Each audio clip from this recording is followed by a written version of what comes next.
GO number 396ను రద్దు చేయాలని demand చేస్తూ కాకినాడ కలెక్టరేట్ వద్ద దస్తావేజు లేఖర్లు ధర్నా నిర్వహించారు.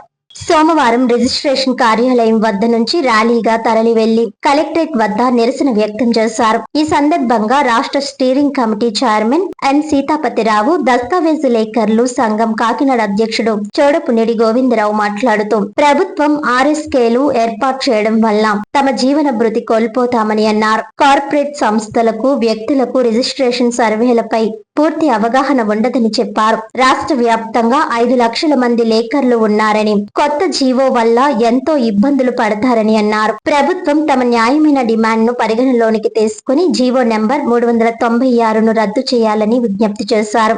అనంతరం కలెక్టర్ కార్యాలయంలో సమస్యలతో కూడిన వినతి పత్రం అందజేశారు. ఈ కార్యక్రమంలో సంఘం జిల్లా అధ్యక్షుడు జాడ అప్పలరాజ్ యాదవ్, కాకినాడ కార్యదర్శి గీసాల శ్రీనివాసరావు, మేడిశెట్టి శ్రీనుతో పాటు జిల్లాలో తాళ్లరేవు, సామర్లకోట, జగ్గంపేట, తుని, పెద్దాపురం, పిఠాపురం తదితర ప్రాంతాల లేఖర్లు, డిటిపి ఆపరేటర్లు, సర్వేయర్లు తదితరులు పాల్గొన్నారు.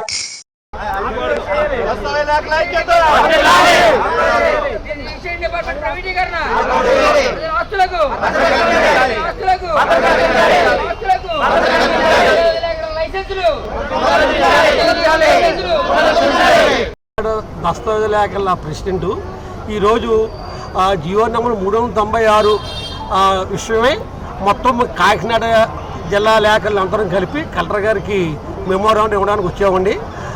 ఆ మెమోరాండం యొక్క ముఖ్య ఉద్దేశం ఏంటంటే జియో నెంబర్ 396 పీపీపీ విధానం రద్దు చేసి మా వృత్తిని ఇలా కొనసాగించాలని చెప్పేసి మేము మెమోరాండం ఇవ్వడం జరిగిందండి. కలెక్టర్ గారు తీసుకున్నారు, మాకు ఎక్నాలజ్మెంట్ కూడా కాగితం ఇచ్చారు. ఆ విషయమే వచ్చామండి. మీ డిమాండ్స్ చెప్పండి.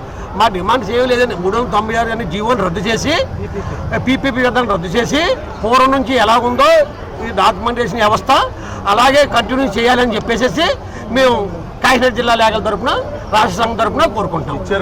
కలెక్టర్ ఏమన్నారు? కలెక్టర్ గారు ఏమన్నారంటే మేము గవర్నమెంట్కి పంపుతామండి పైన చెప్పారు.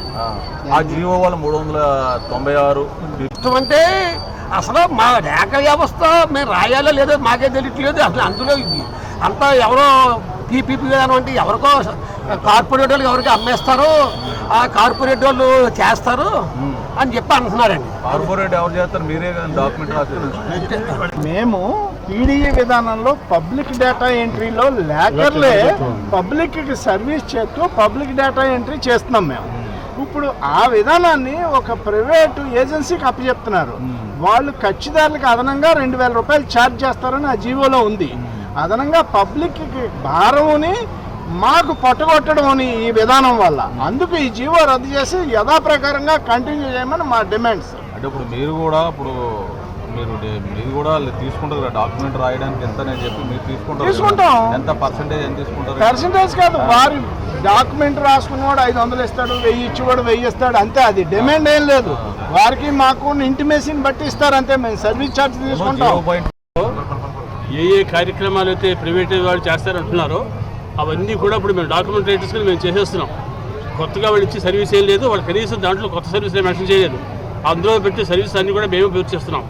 దీనివల్ల ఏంటంటే పబ్లిక్ కూడా చాలా ఇప్పుడు ఈ సెంటిమెంట్స్తో కూడుకున్న ప్రాపర్టీస్ అంటే ఈ ప్రాపర్టీ గురించి ప్రతి వాటికి కొన్ని రహస్యాలు ఉంటాయి. ఆ రహస్యాలు ప్రైవేట్ వ్యక్తికి వాళ్ళు చెప్పలేరు, వీళ్ళు రాయలేరు.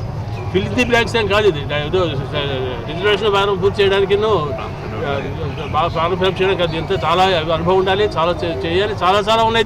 ఒక దస్తావేజ్ తయారంటే 2-3 నెలలు పడుతుంటుంది ఒకసారి. ఇప్పుడు మేము చెప్పేది 396 రద్దు చేయమని అడుగుతున్నాం.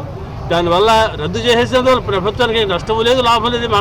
మాట్లాడకుండా ఊరుకుంటే సరిపోతుంది. అవసరంగా 5 రాష్ట్రం మొత్తం 1 లక్షల కుటుంబాలని రోడ్లు పాలు చేయడానికి ప్రయత్నం చేయడం తప్ప దీనివల్ల ఏమీ ప్రయత్నం లేదు. ఎక్స్ట్రా సర్వీస్ అయినా పబ్లిక్ ఇస్తారా? మీ వెల్కమ్ చేయమనండి. 396 రద్దు చేసేస్తేనే కానీ మీ ఉద్యమం ఆగదు. 31వ తారీఖు దాకా పెట్టుకున్నాం. 31వ తారీఖు మళ్ళీ మా అధిష్టానం అంటే స్టేట్ గవర్నమెంట్ రాష్ట్ర యూనియన్ ఏం చేస్తారు దాని ప్రకారం మేము కంటిన్యూ చేస్తాం.